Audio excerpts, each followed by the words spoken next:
नमस्कार दोस्तों, मैं अविनाश दास रेशनल कबीर यूट्यूब चैनल में आप सबका हार्दिक स्वागत करता हूं। साथियों, यदि चैनल को सब्सक्राइब नहीं किए हैं तो सब्सक्राइब जरूर करें, शेयर करके अपने ग्रुपों में सभी साथियों तक पहुंचाएं, बेल आइकन को प्रेस करें, ऑल नोटिफिकेशन ऑन करें, लाइक और कमेंट जरूर करें। दोस्तों,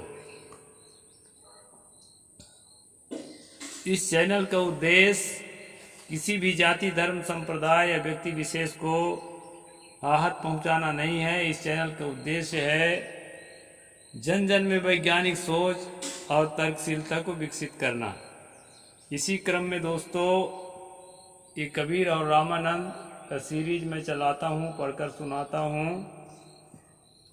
दुनिया में ये खासकर भारत में मान्यता है कि स्वामी रामानंद ने दीक्षा दिया, शिक्षा दिया, ज्ञान दिया कबीर साहब को। ऐसा लिखते हैं प्रोफेसर लोग, और ऐसा भी लिखते हैं कि कबीर साहब तो अनपढ़ गंवार निरक्षर सदुकड़ी थे।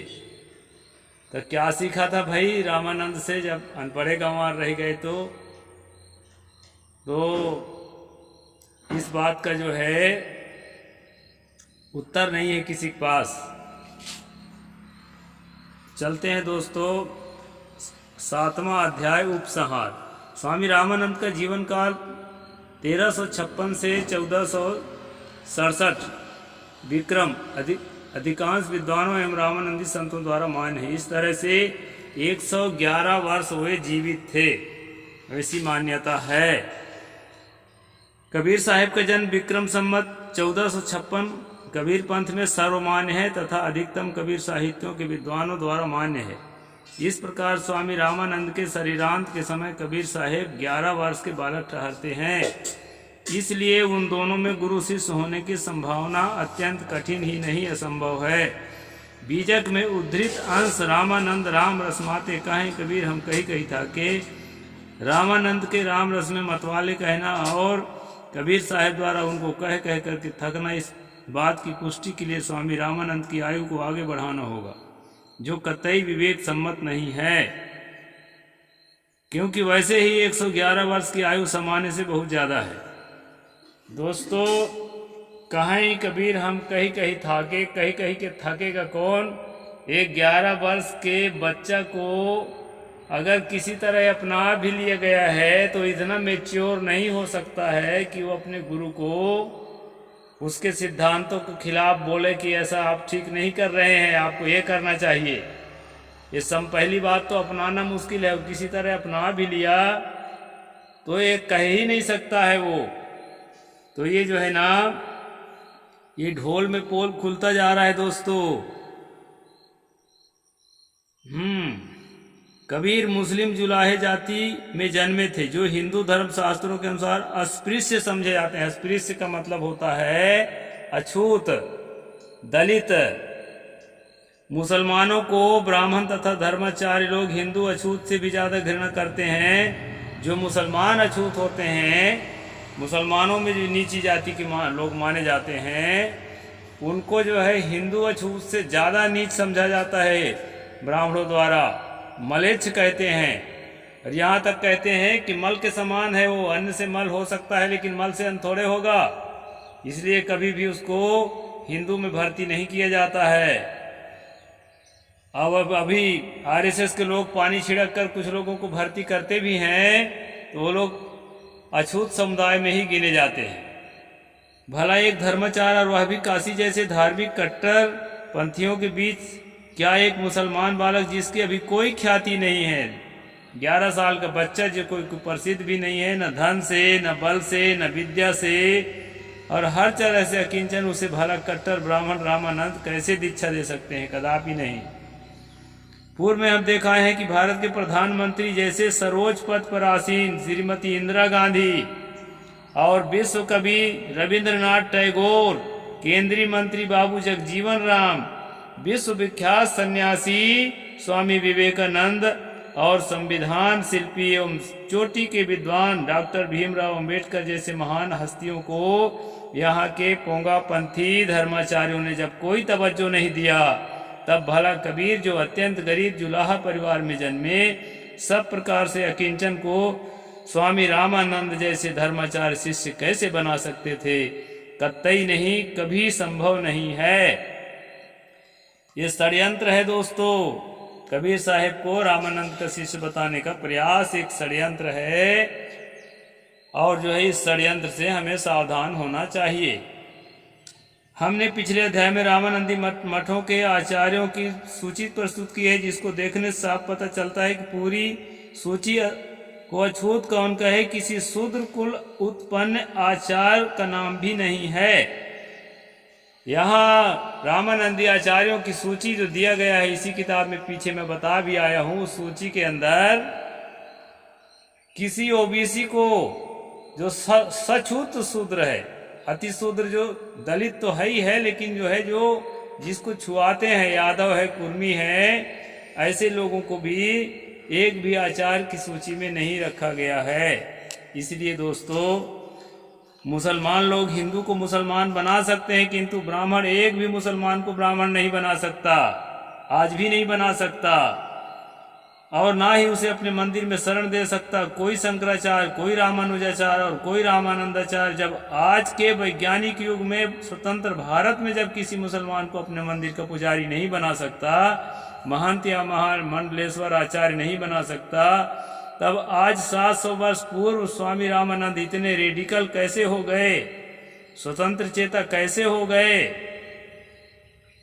जब आज भी भारत के प्रसिद्ध मंदिरों में अछूतों का प्रवेश वर्जित है, जिनके भंडार रसोई घर में आज भी असवर्ण का प्रवेश कठिन है, आज भी छुआछूत का भूत जिनके दिलो दिमाग में बैठा है, आप देख रहे हैं, खासकर नॉर्थ इंडिया में घड़ा छूने पर हत्या कर दिया जाता है, मूछ रखने पर हत्या कर दिया जाता है, बहू बेटियों को सामूहिक बलात्कार कर दिया जाता है, और उस पर जो है कोई एक्शन नहीं लेते, सरकार भी उसके साथ खड़ी हो जाती है। ऐसी स्थिति है दोस्तों। तो कैसे आप ये विश्वास करते हैं कि कबीर को इतना तवज्जो दिया होगा स्वामी रामानंद ने? उस समाज में कबीर का प्रवेश कतई संभव नहीं है। सबसे ताजा उदाहरण विश्वविख्यात महात्मा महर्षि महेश योगी का है। श्री योगी जी बहुत ही योग्य थे, विद्वान थे, किंतु कायस्थ जाति होने के कारण उन्हें शंकराचार्य की गद्दी जो है नहीं दी गई थी। केवल कायस्थ होने के कारण, उनकी विद्वता में कोई संशय नहीं है।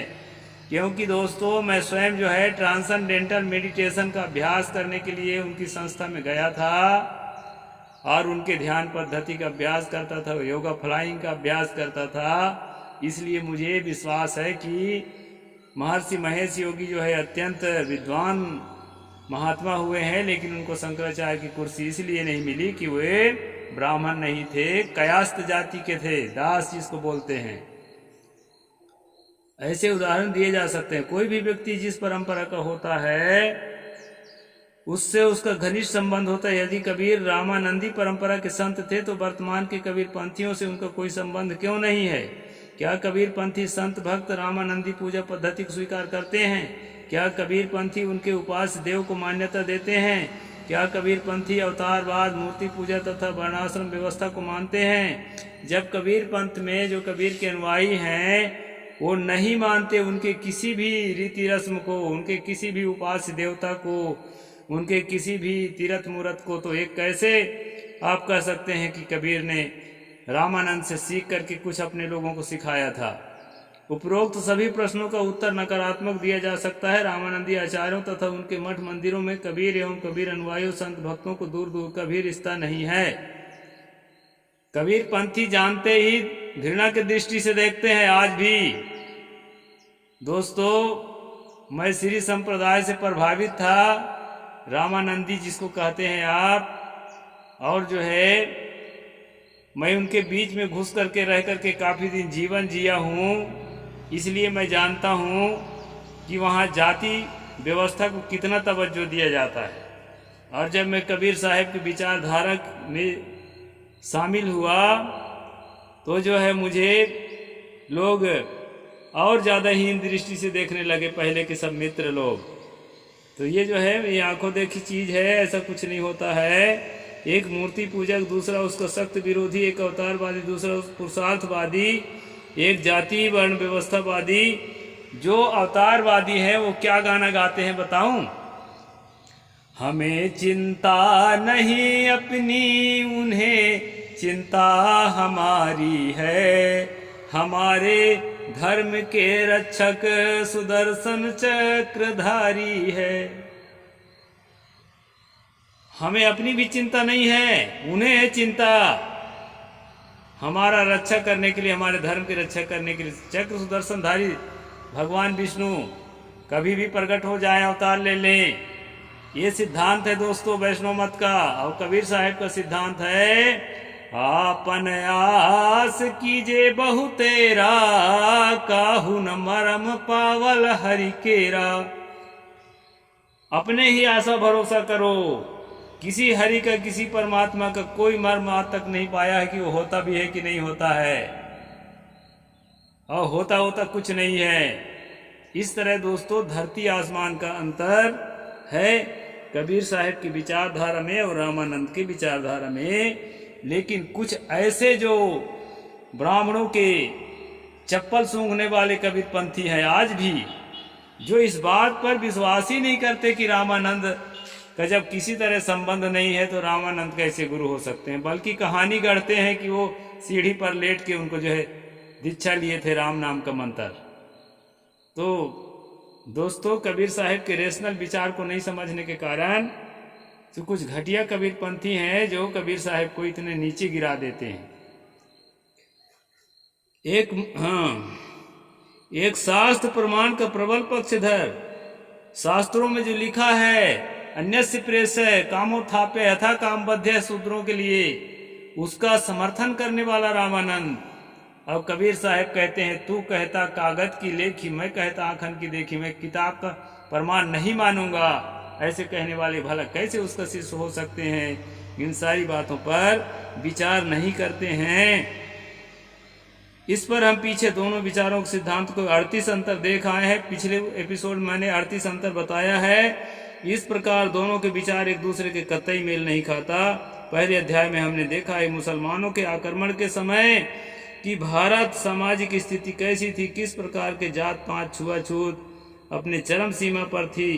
देश के दलित शोषित लोगों की सामाजिक स्थिति के कारणों को ढूंढते हुए हमने पूर्व वैदिक काल और आर्य अनार्य संघर्ष और उसके परिणाम स्वरूप अनार्यों के सामूहिक नरसंहार, भारत पर आर्यों की कब्जा तथा देशों के मूल निवासी को बंदी बनाकर सारी अशक्ताएं उन पर लाद दिए जाने, विद्या शिक्षा धन संपत्ति से वंचित बेचारों को दयनीय दशा, साथ ही आर्यों की उन पर क्रूर दृष्टि, जिसके परिणाम स्वरूप हजारों वर्षों की गुलामी, मुंह सिले हुए क्रूर अत्याचार के विरुद्ध जुबान खोलने की इजाजत नहीं। इस पर भी उनकी दयनीय दशा को उनके ही किसी पूर्व जन्म के घोर पाप का कारण बता दिया गया। दोस्तों उनको दयनीय दशा में ढकेल दिया गया, उनके धन छीन लिए गए हमारे पुरखों के, और शिक्षा के अधिकार छीन लिए गए, और पशुओं से बदतर जीने के लिए विवश किया गया, और कह दिया गया कि ये जो व्यवस्था है ना तुम्हारे ही पूर्व जन्म के पापों का फल है। ऐसा कहने वाले लोग कभी कबीर साहब को अपना कम्युनिटी में शामिल करेंगे? तो इस तरह से दोस्तों इनकी बात है। आगे चलते हैं। उनकी आंखों का आंसू पोंछने वाला कोई न था, न कोई त्रिकालदर्शी समदर्शी ऋषि मुनि, और न ही तो कोई तथाकथित करुणा निधान भगवान। लगता है भगवान भी शोषकों से मिल गए थे, तभी तो उनके उद्धार के लिए भगवान का कोई अवतार न हुआ।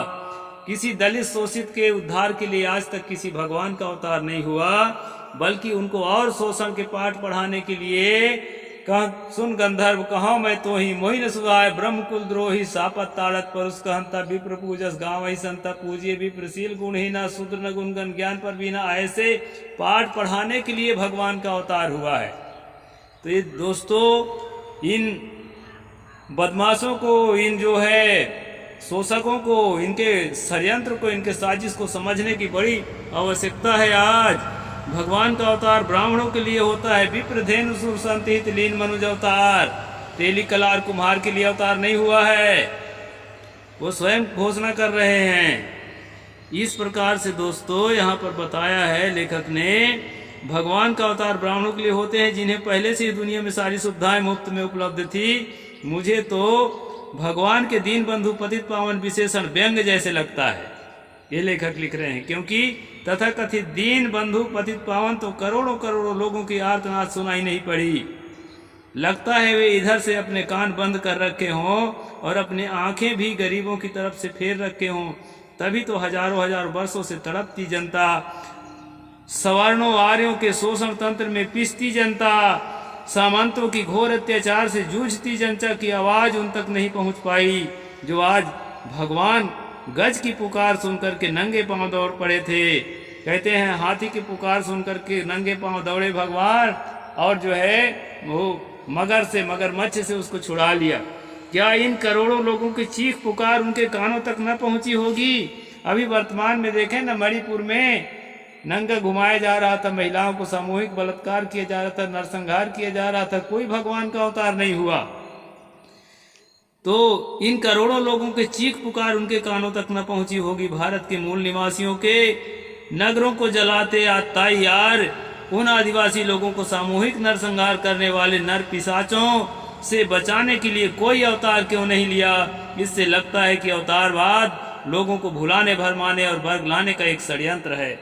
ये लेखक ने खुलासा किया है दोस्तों।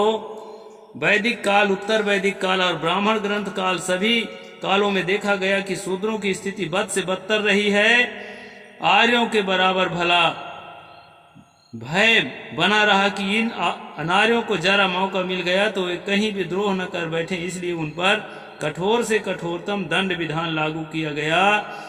उनके दिलो दिमाग में आतंक पैदा करने के लिए समय समय पर उन पर सामूहिक वध भी किया जाता रहा। यह बात तो ऐत्रेय ब्राह्मण से भी प्रमाणित होता है, जिसमें लिखा है यथा काम बध्य, जितनी इच्छा हो शूद्रों को मार डालो। तो इस प्रकार से दोस्तों आज का एपिसोड मैं यहीं रखूंगा, थोड़ा बचा है उसको फिर हम आगे चलाएंगे, समय ज्यादा हो रहा है। तो इस प्रकार अत्याचार करने वाला खेमा स्वामी रामानंद का था, और उस खेमा में भला शोषित वंचित वर्ग का कबीर 11 वर्ष का कैसे शामिल हुआ होगा? ये कभी संभव नहीं है दोस्तों। कबीर साहब किसी भी कीमत पर स्वामी रामानंद से कोई संबंध, कोई रिश्ता नहीं था। ये बदमाशों की देन है जो रिश्ता स्थापित करने के लिए और जो है लोगों को भ्रम में डालने का काम किया है। साहेब बंदगी, जय जोहार, जय भीम, जय भारत।